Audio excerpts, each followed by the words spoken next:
देव कधी दिसत नाही, पण योग्य वेळ आली की तो सगळ्यात जास्त जवळ असतो. आपण जेव्हा थकतो, शांत होतो, कोणाकडून काहीच अपेक्षा ठेवत नाही, तेव्हाच देव आधार बनून उभा राहतो. देव उशीर करत नाही, तो फक्त आपण तयार होईपर्यंत वाट पाहतो आणि योग्य वेळ आली की योग्य गोष्टी आपल्यापर्यंत आपोआपच पोहोचवतो. हॅलो, नमस्कार. मी सुप्रिया आणखी एका नवीन ब्लॉगमध्ये आपलं मनापासून स्वागत करते. तुम्हाला आजचा दिवस सुखाचा, आनंदी आणि आरोग्यदायी जावो. तुम्ही जी काही स्वप्न पाहिली असतील ती सगळी स्वप्न तुमची पूर्ण होत. त्याचबरोबर शुभ सकाळ सर्वांना. सकाळ सकाळची वेळ आहे, पहाटेची, आणि मी इथं कामाला सुरुवात केलेली आहे. तर ना, काल रात्री झोपतानाच मी ठरवलं होतं की आज सकाळी लवकर उठायचं आणि जाळ्याजवळ सगळी घरातली काढून घ्यायची. आता होळी पौर्णिमेला की नाही एक 5 ते 6 दिवस बाकी असतील. आणि कसं आहे ना, घर मोठं असल्यामुळं ना एक कोपरा स्वच्छ करायचं म्हटलं ना की हे दिवस कुठं निघून जातात तेच कळत नाहीत. आता काही ताईंची तर उन्हाळी रेसिपीज चालू असतील, पण माझ्या उन्हाळी रेसिपीज ज्या आहेत ना ते मी मागच्या वर्षी केलेल्या अजून बऱ्यापैकी शिल्लक आहे, म्हणून मी काय आज ह्या वर्षी उन्हाळी कामाला सुरुवात केली नाही. नाहीतर मी पण जे काही माझ्याकडे नाही आहे म्हणजे उडदाचे पापड किंवा तांदळाचे थोडे थोडे हे मी करणार आहे लवकरच. पण त्याआधी म्हटलं जरा साफसफाई करून घेऊया. घर जर स्वच्छ असेल ना तर मन प्रसन्न राहतं, हे मी तुम्हाला नेहमीच सांगत असते. पण झालं असं की मध्यंतरी बघा मी स्टॉल टाकला होता आणि तो स्टॉल जेव्हा मी टाकला ना तेव्हा खरोखर माझी इतकी तारांबळ झाली ना, म्हणजे मॅन्युफॅक्चरिंगपासून सेलिंगपर्यंतचं जे काम होतं ना ते मी एकटीच करत होते. आणि खरंच बिझनेस करणं म्हणजे खूप खूप खूप अवघड असतं बरं का ताईंनो. हे जे कोणी करत असेल ना खरंच त्याला सल्यूट. घर आणि बिझनेस कसं काय मॅनेज होतं बायकांना, आणि बायका एवढ्या मल्टीटास्किंग कशा असतात मला तेच कळत नाही. तर असो, मी आदल्या रात्री ठरवून ठेवलं होतं की सगळ्या जाळ्याजळमटं साफसफाई करायची आणि मग पुढच्या कामाला लागायचं. आता आज दिवसभर ना मी खूप सारी कामं केलेली आहेत, पण आज दिवसभरात ना थोडं जी शूटिंग घेतलेलं आहे, म्हणजे ठराविकच गोष्टींचं मी साफसफाईचं, क्लिनिंगचं घेतलेलं आहे. त्याच्या आधीमध्ये ना मी भरपूर व्याप केलेला आहे, म्हणजे पार्सल द्यायला गेले, तिथं पार्सल ॲक्सेप्ट नाही केली, परत रिटर्न घेऊन आले, परत स्वयंपाक झाला, जेवणं झाली, हे नाही मी शूट केलं. तर आज ना फक्त क्लिनिंगचेच व्हिडिओ मी तुमच्याबरोबर शेअर करणार होते. तर आधी संपूर्ण घराच्या जाळ्या जळमटं काढून घेतलेले आहेत. आता काही जणांचं म्हणणं असतं की हे काम की नाही एखादी बाई ठेवून द्यावी कामाला किंवा घ्यावी करून. मग मला ही काही हरकत नाही, मी ठेवली असती, पण आता आज सध्या तरी ना काय झाले, आता बायका इथं मिळत नाहीत कामासाठी. मिळाल्या जरी ना तरी आपण जसं जीव तोडून आपलं घर स्वच्छ करतो, आता हे आपलं घर आहे. आता ह्या घरामध्ये कसं, घरातल्या प्रत्येक व्यक्तीबरोबर ना आपलं एक जिव्हाळ्याचं नातं असतं, प्रेमाचं नातं असतं. मग ती माणसं आपल्याला रागवलीत, काही केलं तरी आपलं आणि त्यांचं नातं कसं तुटत नसतं. तसंच आपलं हे घर आहे ना, तर त्याचं आणि आपलं म्हणजे माझं असं एक वेगळं नातं आहे. आपण म्हणतो ना, म्हणजे आपल्या मुलांशी आपलं वेगळं नातं असतं, आई मुलाचं, आपल्या नवऱ्याशी वेगळं असतं, पती पत्नीचं, सासू सासऱ्यांचं असं. तर ह्या घराची एक एक भिंत आहे ना, त्या एक एक भिंतीबरोबर आपलं वेगवेगळं नातं असतं, वेगवेगळ्या आठवणी असतात. आणि जेव्हा आपण घर स्वच्छ करायला घेतो ना तेव्हा फक्त घर म्हणून आपण स्वच्छ करत नसतो, हे आपलं स्वप्न असतं. आपण कसं असतं माहिती आहे का, मला माझं घर का आवडतं आणि मी एवढं का स्वच्छ ठेवते. शेवटपर्यंत आहे की नाही, कोणीही साथ देऊ न देऊ पण आपली वास्तू आहे ना नेहमी आपल्याला साथ देत असते. मग तो कुठलाही ऋतू येऊ दे, पावसाळा येऊ दे, उन्हाळा येऊ दे, ती कधी भेदभाव करत नाही कधीच. म्हणजे असं आपल्याला एकटं सोडत नाही. म्हणून आपली वास्तू ना आपल्याला नेहमी प्रिय असावी. आणि मला माझं घर खरंच खूप आवडतं. आणि जसं मी स्वच्छ करते ना तसं आता कामवाल्या बाईला जर सांगितलं तर ती काही एवढं जीव तोडून हे करून स्वच्छ करणार आहे का, नाही. आपण जसं आपल्याला पाहिजे तसं त्या पद्धतीनं आपण स्वच्छ करत असतो. तर तसंच आहे माझं. म्हणून मी प्रत्येक घरातली कामं, घरातला कानाकोपरा हे मी माझ्या हातानं स्वच्छ करत असते. ह्या घरामध्ये जे काही घडून गेलेलं आहे, चांगल्या गोष्टी, वाईट गोष्टी, मुलं लहानाची मोठी झाली, ती रडलीत घडलीत, तर ही सगळ्या आठवणींना या वास्तूमध्ये साठवून ठेवलेल्या आहेत मी. त्याच्यामुळं माझी वास्तू आणि म्हणजे एक वेगळंच अटॅचमेंट आहे मला घराबरोबर. म्हणून मी नेहमी कधीही काम करताना थकत नाही. स्पेशली घरासाठी आणि घर नेहमीच मी डेकोरेट करून ठेवते. असो आता इकडे बघा माझं काम झालं आणि आंघोळ वगैरे झाली, देवपूजा झाली, स्वयंपाक जसं की मी तुम्हाला सर्वत्र सांगितलं सगळी कामं झाली आटपली, ती मधली मी स्किप केलेली आहेत. आणि हा गुढीपाडव्याचा एक कॉम्बो सेट ना मी तयार करून घेतलेला आहे. चला म्हटलं एकदा तुमच्याबरोबर शेअर करूयात. तर ही साडी की नाही खूप साधी सिंपल होती आणि कस्टमरनी मला मागितली होती, पण म्हटलं हे एकदम साधं सिंपल कसं द्यायचं, म्हणून मी ना मग नंतर ती पूर्ण उसवली, परत पुन्हा एकदा शिवली. इथं छानशी अशी लेस लावून डेकोरेट केलेलं आहे.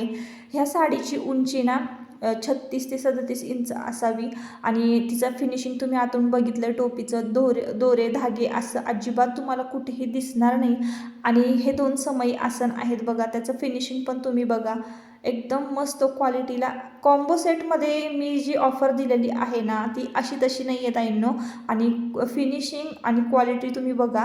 तर मी कॉम्बो सेटच्या ऑफर ज्या आहेत ना ते 28 तारखेपर्यंतच घेणार आहे ना, 28 तारखेपासून बंद करून टाकणार आहे. आता तुम्ही हे चौकट माळा आहेत ना ते दिसायला तर इतके छान कलरफुल आणि क्यूट दिसतात ना, खूपच छान दिसतात.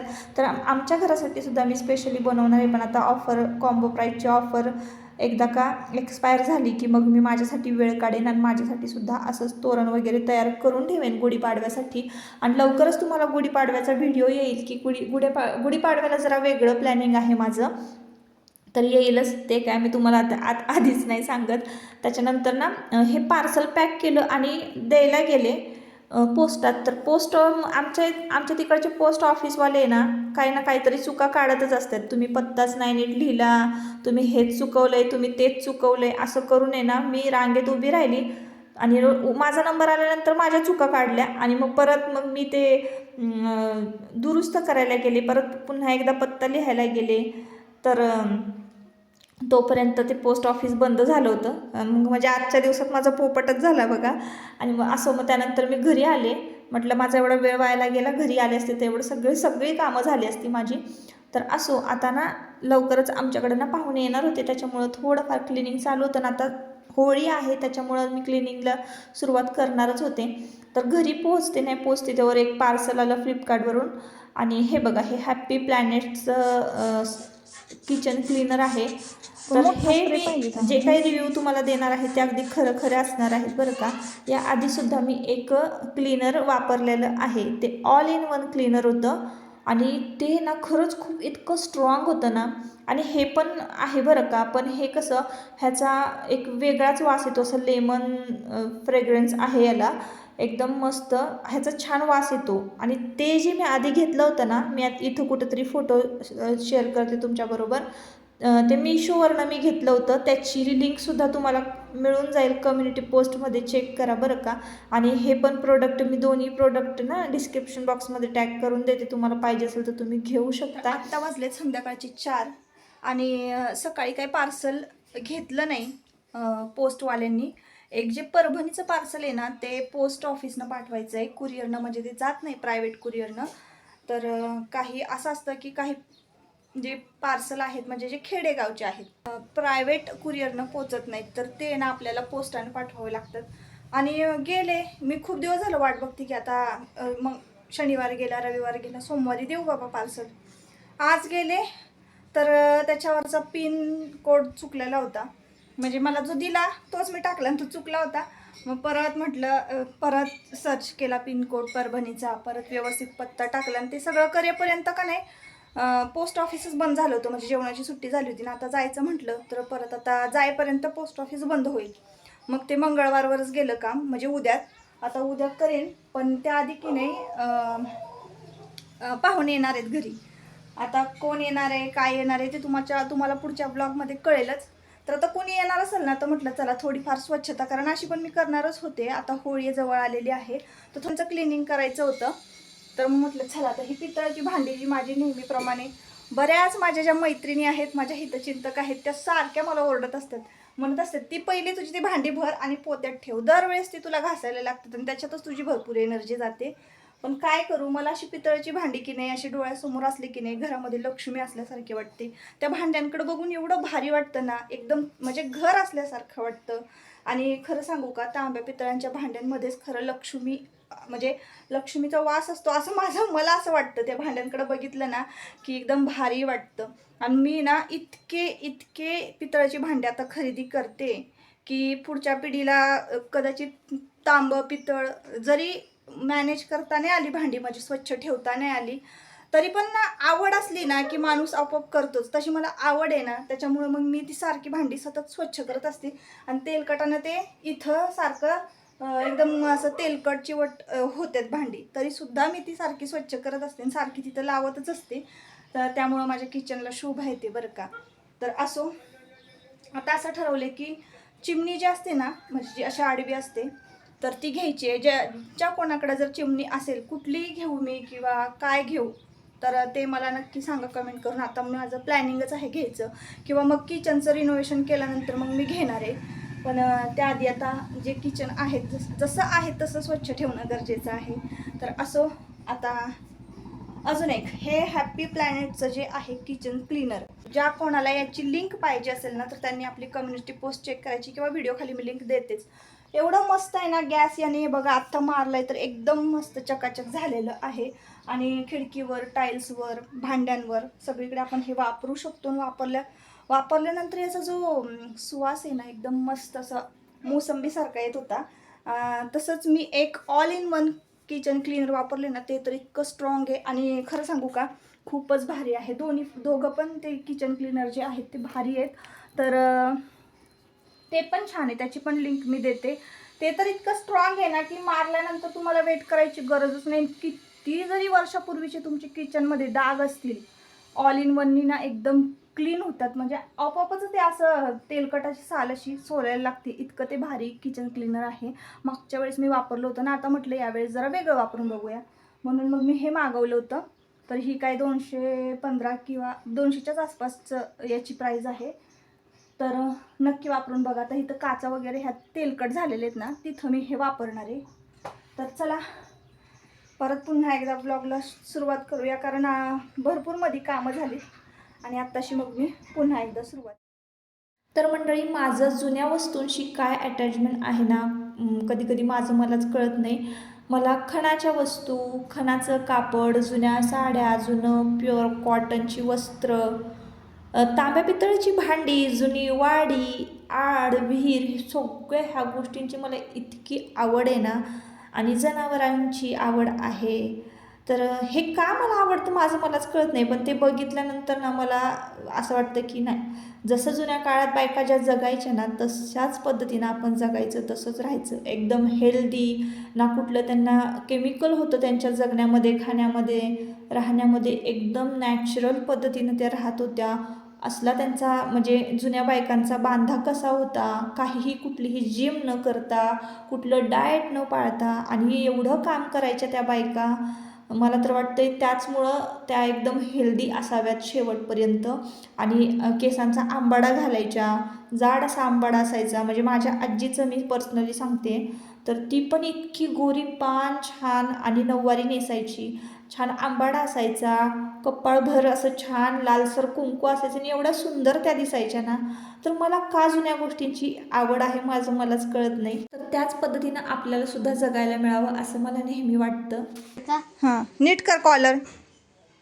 स्कूलमध्ये टाळा वाजवला सगळ्या मुलांनी. का? तुझ्यासाठी? तुझ्यासाठी? हा. अरे वा. तर ही सगळी साफसफाई करता करता आत्ता वाजले होते दुपारचे 4. आणि देवांश स्कूलमधनं आला, लगेच कपडे वगैरे चेंज केले. तर झालं असं की आता ना गेले 15 दिवस, हो 15-20 दिवस झाले असतील, त्यांनी मोबाईल पूर्णपणे बंद केलेला आहे. आणि शाळेतून आल्यानंतरचा जो वेळ राहतो, म्हणजे शाळेच्या वेळानंतरचा वेळ, तर तो पूर्ण वेळ ना तो खेळण्यातच घालवतो. अजिबात मोबाईलला हात लावत नाही. आता तरी घरामध्ये मोबाईल 2-2, 3-3 आहेत, तरीसुद्धा तो मोबाईलला हात लावत नाही. एकदा का आपण आपल्या मुलांना चांगली सवय लावली, प्रेमानं बोललात, प्रेमानं कौतुक केलं, त्यांना गोंजरलं आणि प्रेमाने सांगितलं ना, की काही मुलं लगेचच ऐकतात प्रेमानं सांगितलेलं. तसं देवाचं आहे. देवांशला ना गोड बोलून सांगितलं की लगेच ऐकतो तो. पण त्याला तीच गोष्ट जर रागात तुम्ही सांगितली ना, तर तो डबल करणार असं आहे. तर मी एकदा दोनदा त्याला सांगितलं मोबाईलचे दुष्परिणाम काय, किंवा मोबाईलमध्ये कुठल्या लाईट्स असतात, ते डोळ्यात गेले की काय होतं लहान मुलाचं, हे खरंच मुलांचं हे लहानपणीचं जे आपण जसं जगलो आहे ना तसंच आपल्या मुलांनीसुद्धा जगायला पाहिजे. आपल्या वेळेस मोबाईल नव्हते, आपण एकदम साधे साधे खेळ खेळायचो. विषामृत, पकडापकडी, हे काय काय असायचं, नदी कपाडन, हे सगळे हे असे खेळ असायचे संध्याकाळचे अभ्यास झाल्यानंतरचे. तर तसंच आयुष्य आपल्या मुलांनी जगावं असं मला वाटतं. म्हणून आहे ना मी पूर्णपणे आता देवाचा मोबाईल बंद केलेला आहे आणि त्याला काहीतरी छान वाटावं, की आपण जे करतोय, ज्या वाईट गोष्टी सोडतोय, त्याग करतोय, त्या गोष्टींमुळे आपलं कौतुक होतंय. म्हणून मी त्याच्या मिसला ना एक मेसेज केला होता आणि सांगितलं होतं की मिस, त्यानं 15 दिवस झालं मोबाईल नाही वापरलेला, तर तुम्ही की नाही त्याला उभं करा आणि सगळ्या मुलांना त्याच्याकडून म्हणजे त्याच्यासाठी टाळ्या वाजवायला सांगा, म्हणजे त्याला पण भारी वाटेल.